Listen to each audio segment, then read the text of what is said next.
Hello दोस्तों, नमस्कार। मौसम जलावास में आपका स्वागत है। बात करेंगे राजस्थान के मौसम के बारे में, जिसमें आपको बताएंगे कि अगले 24 घंटों के दौरान कैसा रहेगा राजस्थान के क्षेत्रों में मौसम। तो यहाँ पर देख सकते हैं चक्रवाती हवा का क्षेत्र पाकिस्तान के मध्य भागों पर लगातार बना हुआ है और एक पाकिस्तान के दक्षिणी तटों के आसपास बना हुआ है। एंटी साइक्लोन जो है राजस्थान के दक्षिण पश्चिम के आसपास यानी गुजरात के उत्तर पश्चिम के आसपास बना हुआ है, जो कि धीरे धीरे दक्षिण पश्चिम की ओर खिसक रहा है अरब सागर की ओर। आने वाले समय में, जैसा कि हमने बताया भी था पहले ही, कि हवाओं का दायरा जो कि हिमाचल से लगाकर उत्तराखंड, पंजाब, हरियाणा, दिल्ली, उत्तर प्रदेश और संपूर्ण राजस्थान में दक्षिण पूर्व और पूर्वी नम आर्द्र हवाएं चलेगी। ये नम आर्द्र हवाएं राजस्थान, पंजाब, हरियाणा, उत्तर प्रदेश, हिमाचल, उत्तराखंड, इन क्षेत्रों में जो है लगभग 10-11 के आसपास से लगाकर कुछ गतिविधियां हल्की हल्की दिखेगी, लेकिन खासकर 12 से लगाकर जो हवाओं की गति नमी वाली बढ़ेगी, ये लगातार जो है लगभग 20-22 तारीख के बाद भी जो है हो सकता है यहाँ पर नमी वाली हवाओं की गति जारी रहे, यानी नम हवाएं बढ़ती रहेगी, बारिश जैसी गतिविधियाँ होती रहेगी, बादल छाते रहेंगे। फिलहाल भारत के मैप पर देख सकते हैं एक WD जो है उत्तरी राज्यों के आसपास बना हुआ है और एक जो है एंटी साइक्लोन राजस्थान के दक्षिण पश्चिम के आसपास, पाकिस्तान के मध्य भाग और दक्षिण भाग पर चक्रवाती हवा का क्षेत्र है।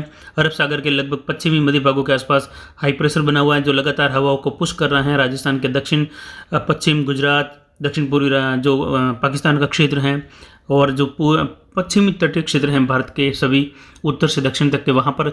और बंगाल की खाड़ी में जो लो प्रेशर आगे बढ़ा था वह अभी मध्य भागों पर पहुँच गया है बंगाल की खाड़ी के, तो ये मध्य भागों पर लगभग जो है डिप्रेशन के रूप में मौजूद हैं। और एक चक्रवाती हवा का क्षेत्र जो है आंध्र प्रदेश के तटीय भागों पर है, जिसके अगले 24 घंटों में कमजोर होकर डिप्रेशन में मिलने की संभावना है। केरल के आसपास भी एक चक्रवाती हवा का क्षेत्र बना हुआ है। एक जो है मुंबई के लगभग दक्षिण पश्चिम के आसपास, गोवा के आसपास एक चक्रवाती हवा का क्षेत्र है। एक ताज़ा जानकारी हम आपको एक और दे दें कि जो डिप्रेशन आगे बढ़ रहा है, जो बारिश में 1-2 दिन की कमी होती है, किस प्रकार होती है या आगे पीछे हो जाती है बारिश की गतिविधियाँ, वो आपको बताने की कोशिश करते हैं, क्योंकि अब वापस यही होने वाला है।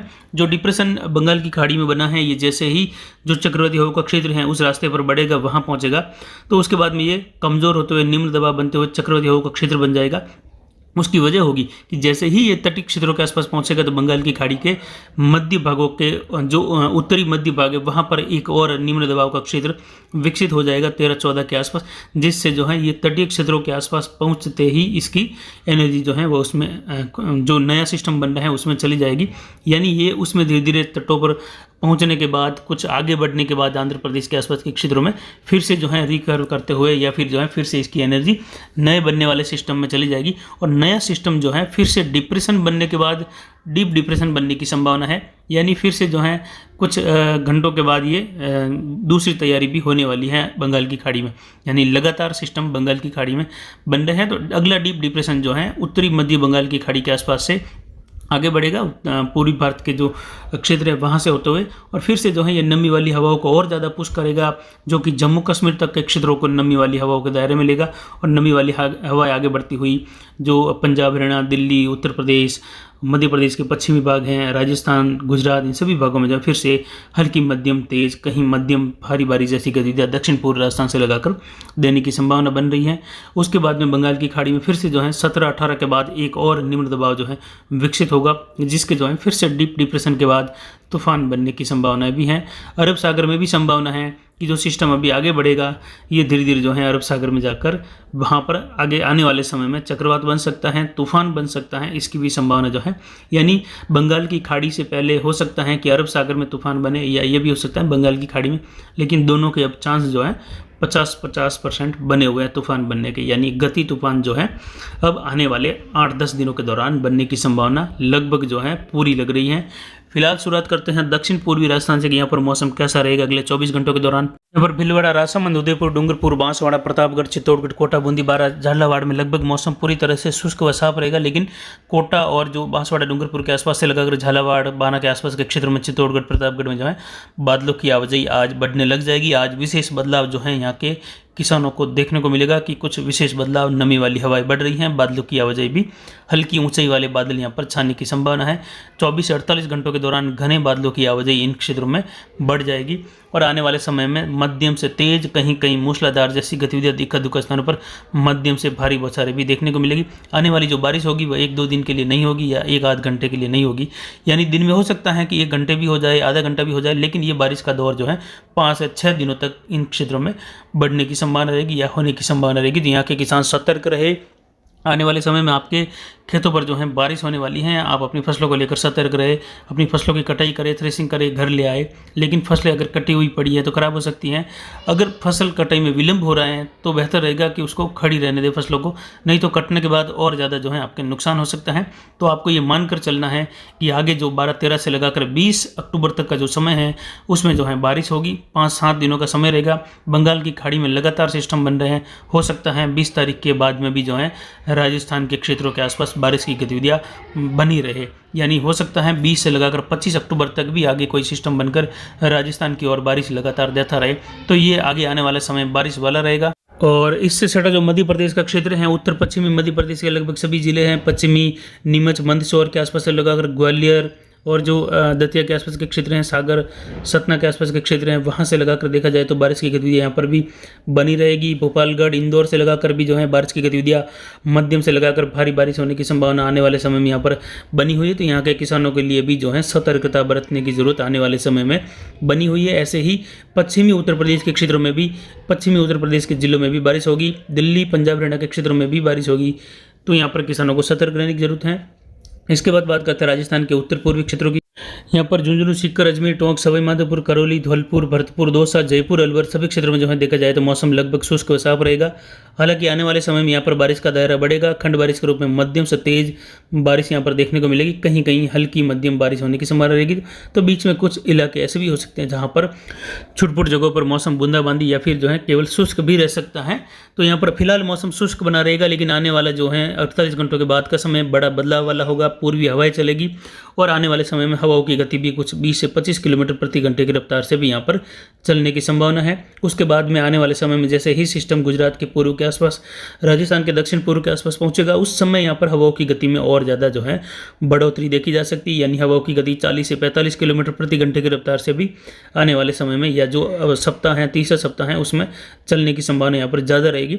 इसके बाद में बात करते हैं राजस्थान के उत्तर पश्चिमी क्षेत्रों की। यहाँ पर गंगानगर, हनुमानगढ़, चूरू, नागौर, बीकानेर के क्षेत्रों में लगभग मौसम शुष्क व साफ रहेगा, लेकिन आने वाले समय में हवाओं की गति में बदलाव होगा। फिलहाल हवाएं जो हैं कुछ उत्तर पश्चिम, कहीं कहीं जो है कुछ झोंके जो हैं पूर्व से चल सकते हैं, लेकिन फिलहाल जो है 24 से 48 घंटों तक यही रहेगा। उसके बाद में पूरी तरह से यहाँ पर हवाओं की गति बदल जाएगी। पूर्वी हवाएं, नम हवाएं चलेगी, जो कि लगभग 1 सप्ताह से भी ज़्यादा समय तक ये हवाएं यहाँ पर अपना डेरा डाल सकती हैं। हो सकता है कि 10 दिनों तक भी हवाओं की गति आने वाले समय में पूर्वी दिशा से चलती रहे, नमी वाली हवाएं, आर्द्र हवाएं पहुँचती रहे और बादलों का निर्माण होकर यहाँ पर खंड बारिश की गतिविधियाँ होने की संभावना है, जिसमें हल्की मध्यम बारिश खंड बारिश के रूप में देखने को मिलेगी, जिसमें गंगानगर, हनुमानगढ़, चूरू, नागौर, बीकानेर से लगाकर जो जैसे हनुमानगढ़ तक के क्षेत्र हैं वहाँ से होते हुए सीधा नागौर और चूरू से लगाकर बीकानेर तक यानी खंड बारिश होने की संभावना रहेगी। हालांकि चूरू और बीकानेर के क्षेत्रों में गंगानगर, हनुमानगढ़ के मुकाबले कुछ बदलाव या थोड़ी सी ज़्यादा हो सकती है। हालांकि देखा जाए तो गंगानगर, हनुमानगढ़ में अगर 10 मिलीमीटर बारिश की गतिविधियाँ होती हैं तो जो बीकानेर और चूरू, नागौर के क्षेत्रों में लगभग 12 से लगाकर 15 मिलीमीटर तक की गतिविधियाँ होने की संभावना रहेगी। यानी ये संभावनाएं 24 घंटों की हम बता रहे हैं, न कि 5-7 दिनों की मिलाकर। ये 24 घंटों में ऐसी संभावित स्थितियाँ रहेगी। तो कुछ इलाके ऐसे भी रहेंगे जहाँ पर 2-3 मिलीमीटर, कहीं कहीं 4-5 मिलीमीटर, लेकिन औसत जो है लगभग 10 के आसपास रहने की संभावना 80% क्षेत्रों की रह सकती है। और कई क्षेत्र जो हैं पूरी तरह से शुष्क भी रहने की संभावना रहेगी। लेकिन आने वाला समय बताएगा कि घटत होगी इसमें या बढ़त होगी, क्योंकि समय के साथ में जो है बारिश जो है बरसने की गतिविधियां बढ़ भी सकती हैं और घट भी सकती हैं। तो आने वाले समय में आपको लगातार जानकारी देते रहेंगे, क्योंकि हमारा जो ध्यान है वह राजस्थान स्थानीय सिस्टम और स्थानीय हवाओं पर ज़्यादा बना हुआ है कि किस समय हवाओं की गति कितनी किस दिशा से रह रही है और कौन सी दिशा से जो है लगातार बह रही है। इस हिसाब से ही आने वाले समय यहाँ पर ज़्यादा इफेक्ट करेगा या नहीं करेगा, ये जानकारी आपको देंगे। इसके बाद में बात करते हैं राजस्थान के दक्षिण पश्चिमी क्षेत्रों की। यहाँ पर देखा जाए तो जो पाली, जालोर, सिरोही के क्षेत्र में लगभग मौसम शुष्क रहेगा। कहीं कहीं बादलों की आवाजाही सिरोही, जालोर के आसपास देखने को मिल सकती है। लगभग मौसम पूरी तरह से शुष्क व साफ रहने की संभावना है। बाड़मेर, जोधपुर, जैसलमेर में भी लगभग मौसम शुष्क साफ रहेगा। हालांकि 24-48 घंटों के बाद कुछ दक्षिण पूर्व हवाओं का दायरा यहाँ पर बढ़ सकता है। लगभग जो है 12-13 के आसपास से लगाकर पूरी तरह से हवाओं की गति पूर्वी हो जाएगी। दक्षिण पूर्वी हवाएं लगातार जो हैं 6 ही जिलों में जोधपुर संभाग में चलेगी। लगभग जोधपुर संभाग के सभी जिलों में मध्यम बारिश होने की संभावना रहेगी। कहीं कहीं जो है मूसलाधार जैसे कि पाली, सिरोही, जालोर, कुछ जोधपुर के दक्षिण पूर्वी क्षेत्र हैं, यहाँ पर मध्यम से तेज कहीं कहीं मूसलाधार जैसी गतिविधियाँ बाड़मेर के आसपास से लगाकर, हालांकि जैसलमेर में भी ऐसी गतिविधियाँ होगी, लेकिन ये सभी खंड बारिश होगी। ज़्यादातर जो है बिना खंड बारिश यानी लगातार सभी दायरे को अगर घेरते हुई बारिश होती है तो वह हल्की मध्यम होगी फिलहाल, लेकिन आने वाले समय में बारिश बढ़ सकती है और घट भी सकती है। और ये बारिश ऐसा नहीं होगा कि जैसे कि एक दिन हो गई यहाँ पर भी जिलों में और दूसरे दिन किसान वापस ऐसे हो जाएगी अब बारिश नहीं होगी, ऐसा नहीं होगा। बारिश का दायरा लगभग 4-5 दिनों तक यहाँ पर भी बना रहेगा।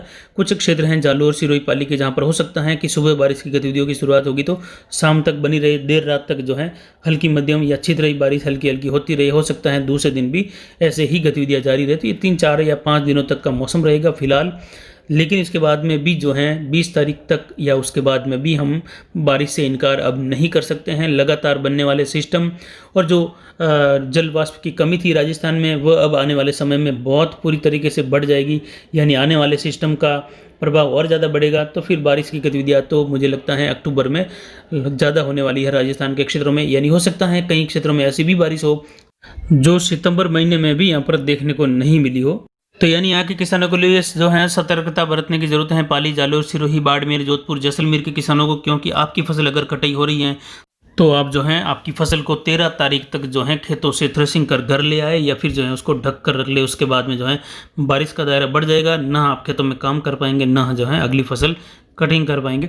तो आपको जो है यहाँ पर ध्यान रखने की ज़रूरत है, विशेषकर जो मेहंदी के किसान हैं पाली के, सोजत, मारवाड़ जंक्शन के, जहाँ पर देखा जाए तो मेहंदी कटाई ज़्यादा चल रही है और उन किसानों के बड़े दायरे में भी मेहंदी की कटाई चलती है। जहाँ पर अगर मेहंदी भीग जाती है, यानी मेहंदी की फसल ऐसी होती है कि अगर आज कटाई की आपने और कल या कटाई करने के लगभग 2-4-5 घंटों बाद अगर 2 मिनट भी जो है हल्की बारिश हो जाती है तो मेहंदी अगर 2-4 लाख 5 लाख की है किसान के तो वह पूरी तरीके से जो है जीरो हो जाएगी, यानी मेहंदी किसी काम की नहीं है, उसकी वैल्यू घट जाएगी पूरी तरीके से, यानी फसल पूरी तरह से बर्बाद हो जाती है। 2 मिनट की बारिश से भी मेहंदी की फसल अगर कहीं पर भी अगर हॉल में भी पड़ी है ढकी हुई या बोरों में भरी हुई तो ये भी देखने को मिलता है कि बारिश अगर बाहर आधा 1 घंटा तेज़ हो जाती है, नम हवाएं बढ़ जाती हैं तो मेहंदी की फसल अंदर पड़ी हुई फसल भी सड़ जाती हैं। तो खासकर जो मेहंदी के किसान हैं उनके लिए सतर्कता बरतने की ज़रूरत है कि अगर आप ऐसे ही कटाई कर रहे हैं लगातार कि आप कटाई करके जो है पैकिंग करना है तो आपको सतर्क रहने की ज़रूरत है। आपकी फसल जो है आने वाले समय में